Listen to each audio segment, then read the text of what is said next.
Here's the false statement. Here's the false premise. Here's the false agenda. Okay, that they're driving, and this is a world culture.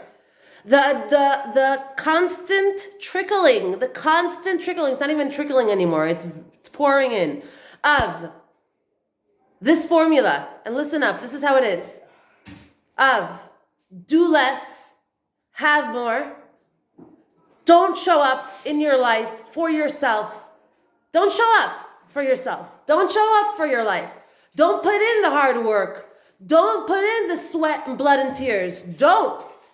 Do less, have more.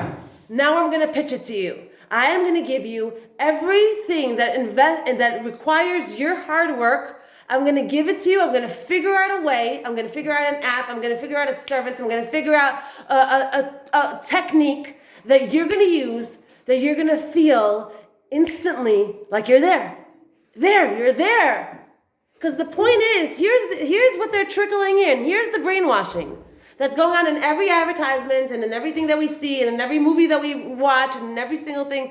That's why our Torah is so beautiful that it tells us, and it's so brilliant that it tells us, these are your gates. These are your gates. Shoftim v'shotrim tiyeh lecha b'chol she'arecha.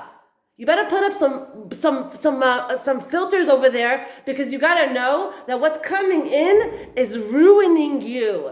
It's ruining the base, and you think that good things are going to sprout from someone that's being ruined? For a person to only come and invest in themselves and keep themselves on a schedule and come to Shachris and eat breakfast and come to and get dressed and wash their face and get out of bed and make their bed and come to class and sit in class and learn in class, even if it's boring, even if it's not interesting, even if it's hard to do it. Give up their phone for a few hours. Stay away from the screen for a few hours. Brilliant. It's brilliant for the human machine. That's what gives the person a good feeling inside. Productivity, getting out of bed. What's the word I'm looking for in English? Just having a commitment to yourself. That's what gives people self-esteem, when you're committed to yourself, when you keep your own word to yourself, when you do things that are hard on a daily, consistent grind, because you are training yourself. You're like a soldier training yourself to be good at life. So you get another morning till noon in bed. So you get another 3 hours on the phone. So you get it where you're not training yourself. And what happens is that life can align with someone like that, and then the someone gets very frustrated. We get really, really frustrated when life doesn't go our way. Why am I not losing weight? Why am I not, dating the guy I want to date? Why wouldn't he look at me? Why am I not getting into that program? Why don't I have summer plans? Why am I not making money? Why is it so hard for me with friends? Where are you though? Where are you investing your time? Where are you investing your time? The reason that life is not working out for us and feels like shaky in so many different areas is because I am shaky in my life. If I would show up for myself in my life, everything would show up for me. And I'm preaching to the choir, but it's not a matter of preaching, and we're not a choir here. This is a foundation of a success in our life, the foundation of the success in our life. And girls, learn from what I'm telling you right now, because otherwise it's years of screwing up and getting it wrong and making royal mistakes that God will let you make. He will let you make it, because it's free choice. It's royal, because bottom line, there's two ways. There's two ways, and this is where the matrix comes into play. The matrix is, let me brainwash you to think you're in one reality, meanwhile you are in a whole other reality. Let me brainwash you. Let me put up a facade to fool you into thinking you're living in a one-way world. This is the way it works. These are the rules here. In essence, you're living in a whole different reality, and there's a whole other set of rules really going on. And if you learn those set of rules, and if you understand the real set of rules, then, oh my God, your life will look and feel so different. You will actually use more percentages of your brain, and the amount of creativity and productivity that will come out from you will be light years away from where you would normally hold as a person that's not really working on themselves and not really understanding the real formula of what's going to make this human being that's here temporary, get the max out of this experience. The max out of themselves. Yes. I think that as much as society like is giving us that whole view of, oh, the less you do, like the more you get, but I think there's also the whole, like, half of society that's teaching the opposite. So I don't think it's like society's problem. I think it's a personal thing that people are just like. I don't think it's like, oh, it's like a society issue that like everyone needs to like realize that it's going on in society, because there's a lot of people in society that believe that working hard gets you more. Okay, so I agree with you for sure, but you look at the numbers. The numbers are like this: you raise children from when they're little on screens, and I did the same thing. Okay, so I'm talking to you from being in the fight.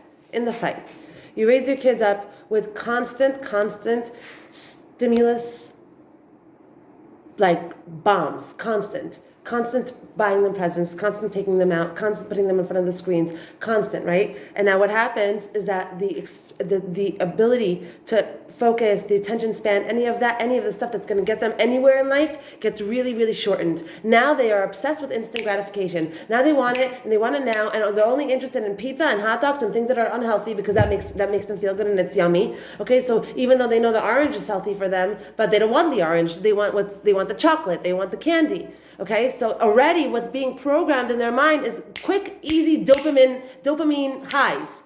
That's what I'm after. And now it's not that the society, it's that it's humanity at this point, because things have become so easy where 100 years ago, ever since planet Earth has been hanging out there in outer space, we haven't had the kind of ease that we have in the last 100 years. Less. In the last 30 years, everything exploded. Imagine thousands of years on planet Earth, and in the last 30 years, everything exploded. When I was growing up, there were no phones. It only started with beepers. That was when I was growing up, and that's right. So the world has what the world hasn't done in 5,000 plus years, it's done in 30 years.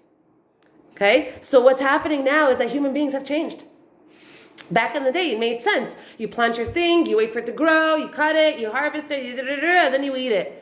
Okay, how you grew your chicken, now it's hormones. Hormone shot. Chicken was just born, all of a sudden it's a chicken. It's a chick, it was a chick, the next day it's a chicken. Next, microwave. The idea is instant, dopamine rushes, watching movies, things that are moving fast. That makes it, what happens is that people then say, why is my life not working? The more addicted we are to the rush, the more addicted we are to the instant gratification, what feels good, what tastes good in the moment, right now. I don't care. Sleeping in feels good, I'm into it. Being on my phone for hours upon hours and watching endlessly and letting that all into my mind, and that, aside from the fact that it decays my brain and burns my cells, okay, it's also unhealthy for my soul, I'm into it. Let's go. It's dopamine. We're a bunch of junkies. We're a bunch of dopamine junkies, not because we're bad, but because in the last 30 years, what we've been trained and really, really quickly, my parents who are living here, and they're, Baruch Hashem, happy and well and alive, and my mother's still dancing, okay, really, she dances like no one's business, okay, and they used to buy ice from the guy. They used to drive around and say, Kerach, he came with his truck, they had a box, and he used to chop. He would say, can I have 3 kilos of kerach? And he would chop with an axe the ice, and he would give it to my mom, and she would put it in the box, and then she would put all her milky and her milk and her eggs and her things in there. My mother, not like my good grandmother. You know what I'm saying? So everything has become really, really intense, really, really, really, really fast. All of a sudden, at the same time that I'm talking to you, I'm also talking to another 30 people that are watching me live. They're not really right now. I'm pre-recording it, but I could, right? When I remember when I was like way after seminary, I remember thinking like they were talking about maybe like when you talk to someone on the phone, you could watch them see each other while you're talking on the phone. I remember driving down Kings Highway in Brooklyn, and I remember thinking like, that's gonna be the coolest thing ever. Like I could see them while I'm talking to them. I remember having those thoughts. And then it happens, and then you get used to it, and it just becomes like normal, and it's like all of a sudden it's like you talk about it, and it's like, yeah, whatever, it's not a big deal. But it happens, and then like in 3 days I got used to it, and it's as if it was always there. Because that's what happens to us. We're humans are beings of change. We're constantly evolving. We constantly get used to the situation that we're in. That's what we're used to doing. People in the Holocaust, even, they found their routine somewhere in that Holocaust situation. They found their home somewhere in that the ghetto. Because we're humans, we're creatures of habit. We want to be. We accustom ourselves to what is. Okay? And so what I'm trying to say right now is that what is, the world that we're living in is constantly pushing these drugs on us. The drugs of rushes, the drugs of don't wait, here, feel it, taste it, touch it, smell it, now. That's when you know you're alive. That's when you feel good. You don't feel good all week. You go to the party on Thursday night. That's when you feel alive all of a sudden. Why? Why is it the party? Because it's a bunch of dopamine. It's like a stimulus. It's like a package of stimulus. Right there, handed over to us, and then we're only looking for that. We're looking for the guy to be interested in me, for him to send me his number, for him to send me his pictures, for him to text me, for him to ask me how I'm doing, for, my, whatever, for all the things that are instant gratification, that make me feel good right now, really a rush. And here is the secret of secrets to secrets of humanity, of really the way we're wired. The way we are wired for real happiness and to real expansion and growth and like this all the time, like really happy and fulfilled and feeling good and lean and healthy and things working in our lives, and we're really putting ourselves out there, and we're like living our potential, and we're not afraid. We stare fear in the face and we go forward, and how that happens, the way that's all going to happen inside, it's not some miracle magic thing. It's the way, literally, you want to use the microwave, follow the stupid instructions, because otherwise you're going to blow it up. It's not going to work. The way we're trained right now to live blows people up. It kills people. It destroys marriages. It's lethal. It feels good today. It doesn't matter if I stay in bed tomorrow. It's okay if I give in to myself over here. It's okay if I break my word to myself over here. It's okay if I cut myself corners over here. It's okay. Boom. And then what happens? Why am I not getting a job? Why am I not this? Why is this not working out for me? It's so hard for me. And they start complaining. Show up for yourself in your life, girlfriend. And you will see how life will show up for you big time. People that show up in their life, they take themselves as their number one responsibility. Their number one responsibility. I am my number one responsibility. There's nothing that comes before me. Nothing.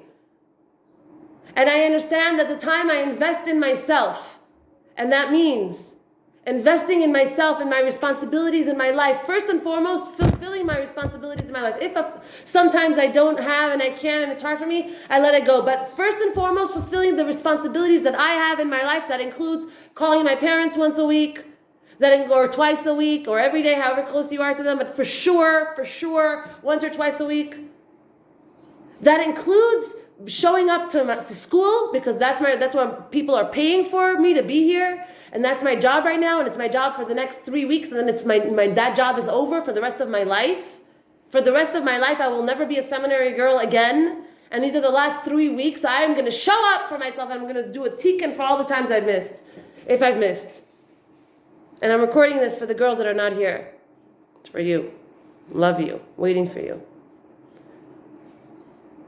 And the next thing is understanding that moving into a state of what is not comfortable, the opposite of what we're being sold and pushed, the opposite of what they're turning us into a bunch of junkies, the opposite, that they're making us so addicted and hooked to the tastes, to the touches, to the experience of what they're selling us and what they're pushing, because that's what's making the billions. That's what's making it.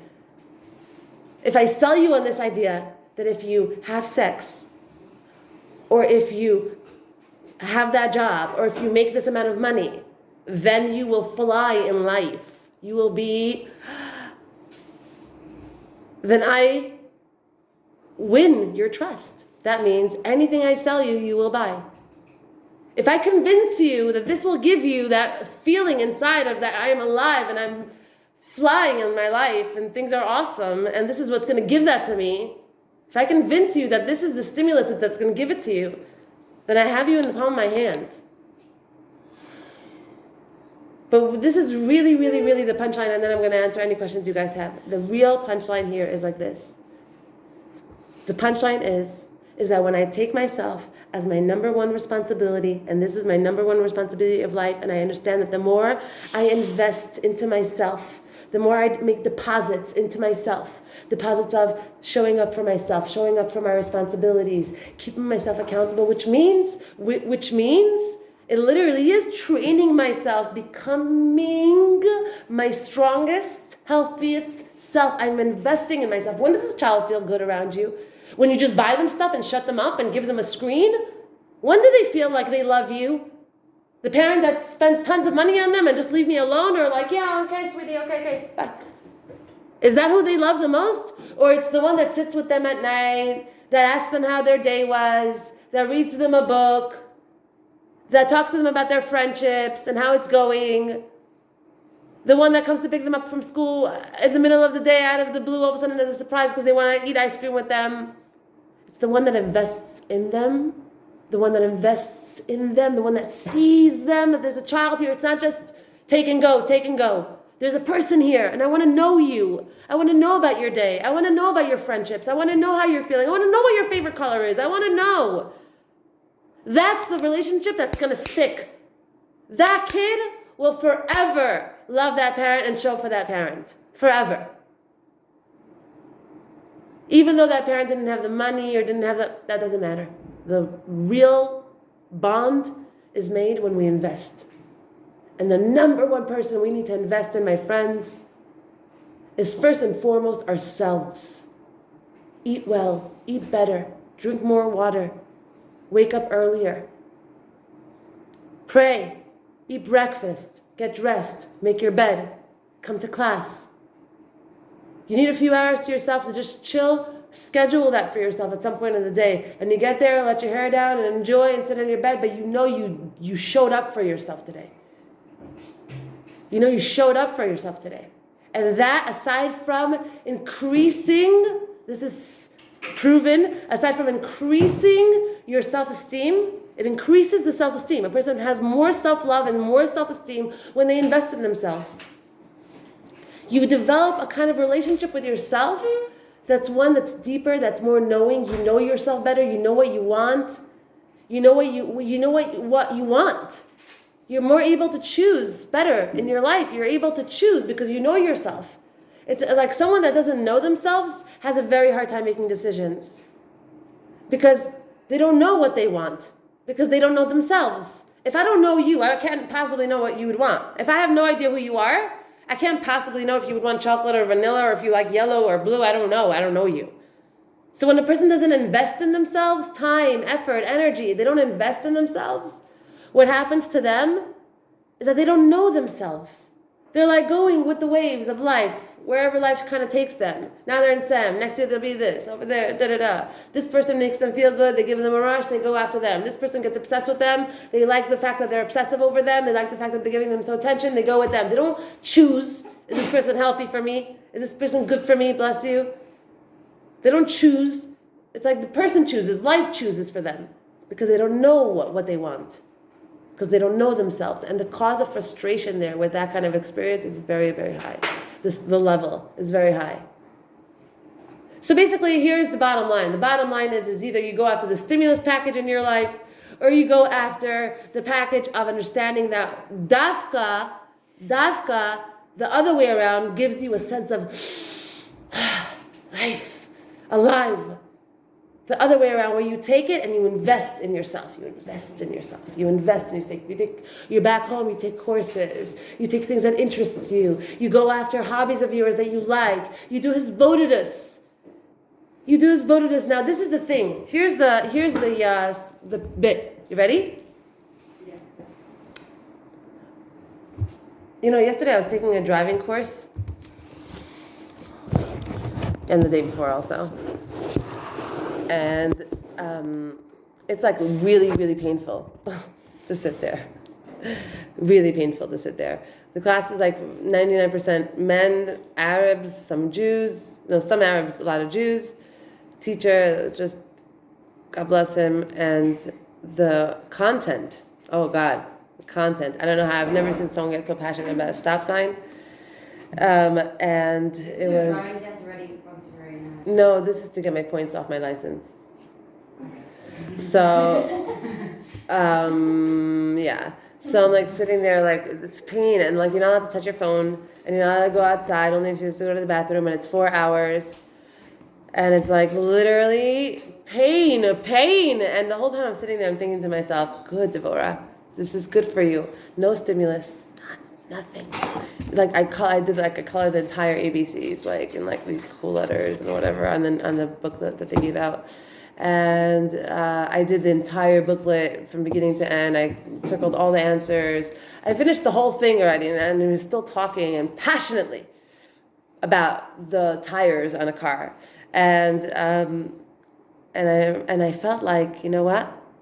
A lot of it was 2 days. Both days, each day was 4 hours and 4 hours. Hello, welcome. So it was 2 hours. It was 4 hours, 2 days. So that's 8 hours of this, right? And what was coming for the first I would say like 6 hours or maybe 5 hours. I was writing in my journal, and then he said like, "You can't diary here." I'm like, I put my journal away, and then I colored the whole ABC, and then I was just doing everything but looking at him, because it was just like the act of looking at him was painful. It was just so painful just to like have to focus on him for a minute. Also, he was not very nice to look at, so it was a little hard. And then the last 2 hours that I was there, I was thinking to myself, Devorah, I shouldn't put you here. Like the pain that you have in your body is not normal. The need to jump up and run is crazy. Okay? And I said to myself, this is good for you. No stimulus whatsoever. This man that is completely not interesting at all. There's nothing about this that is interesting for me in any way. Not even the people in the class. Like I tried, I looked around, nothing. No one caught my attention. Nothing. Okay? And I was sitting there, I'm like, what? How to occupy self? How? And then I said, if you're here, maybe just listen to him. Look at him and listen to him. The man has been standing here for 6 hours the last 2 days, talking at you, and you have done everything in your power to avoid him and dodge him and not look at him. Not because it was him, because it was too much. And the last 2 hours, I just sat and listened, and I had as much eye contact as I could at being in this situation, and I feel like the need to dodge, and the ability to dodge life, or to dodge the situations of life, the ability to have it, the choice to have it, that's the hard part. It's the fact that we have a choice in many ways. That I could sit here, and I'm sitting here, I'm not doing the wrong thing, I'm sitting here, I'm just doing everything but listening. I'm doing everything that I could to just run away from the situation. Okay? I'm here to just run away from the situation. God has put me in this situation. God has put you in these classes. God has put you in this school. God has put you in this year. Specifically you, specifically here, specifically now. Nothing is coincidental. Nothing is accidental. The need to, the human need to dislike and to complain and not like is back from the mid-desert. We have it from the desert. They were so unhappy with their new situation that they wanted to go back to their old situation, which was Egypt, to slavery. They were so unhappy. Please don't talk, guys. Right? They were so unhappy. But the idea Hashem wanted them to get was, no, it's exactly here that I want you to be. It's exactly through this situation that I want you to sit in. It's these classes. It's these teachers. It's this material that I want you to be exposed to. And I think that being able to sit there and absorb it, even if it's hard, even if your body just wants to run away, color, draw, eat, listen, talk on the phone, everything but, okay? Training self. That's where it's at. When I sat there the last 2 hours, it wasn't to listen to him because he was so wonderful. It was to train myself that you don't like this situation, you don't feel like being here, you don't like listening to him, you hate the content, it's boring to you, you just want to run away, your kids are home alone, it's 8 o'clock at night, let me out of here. Okay? You don't like the situation? Tough. Sit here. Train self. Sit. Train self. This is where God wants you to be right now, because if He wouldn't want you to be there, you wouldn't be here. So train self. And it's in the training of self. It's in the acceptance of the discomfort in the moment. It's in the acceptance of the fact that when you're going through the pain of going through your emotions, not running away from them to distraction, because we are addicted to the distractions because they keep us away from ourselves. And because the idea is that if we would understand that in the self is where the treasure's at, if I would invest in myself and push myself and tell myself where to go and where to not go and where I'm push myself into the grind of life, of what's good for me really, to play games with myself, to tell myself, you know what? You want that piece of cake? Okay, have an apple first. Or it's okay to have the piece of cake, but then we're going on a walk for 20 minutes. Or for sure we're going on a walk tomorrow morning. We're scheduling 3 days a week that we're going on a walk for a half hour. It's good for you. It's healthy for you. It's good for your organs. It's amazing for your blood. It's amazing for your productivity. It's amazing for your creativity. It's amazing for your brain, for your endorphins. It's amazing for you. It's healthy for you. Do it. It's good for you. No, I want to do what's self-destructive. Why? Because it feels good now. But this doesn't feel good now, but it'll feel good, so good later. You will feel so good about yourself. You will shine. You will radiate. You will feel good. You will look good. You will be on top of your game. You will be more focused. No, I know, but this feels good now. So the point of everything that we're trying to say is that the more I invest in myself in a real way, the healthier I will be. And what's going to end up happening with me is that I can give myself these luxuries of sitting on my phone and staying in bed and all these things once in a while. But if the once in a while turns into the constant, and what's supposed to be constant turns into the once in a while, then life won't align up with your wants. It won't align up with our wants and our desires. It won't give us what we want. Because you're not where you're at to receive it. You need to be able to be in the field, in the game, to catch the ball. If someone's throwing the ball at you and you're sitting on the side, you can't catch the ball. You can't catch it. So then you can sit sitting on the side and be like, why is God not throwing me any balls? Why don't I have the husband I want, and the job I want, and the body I want, and the friends I want, and the grades I want, and the future I want, and the summer plans I want? Why?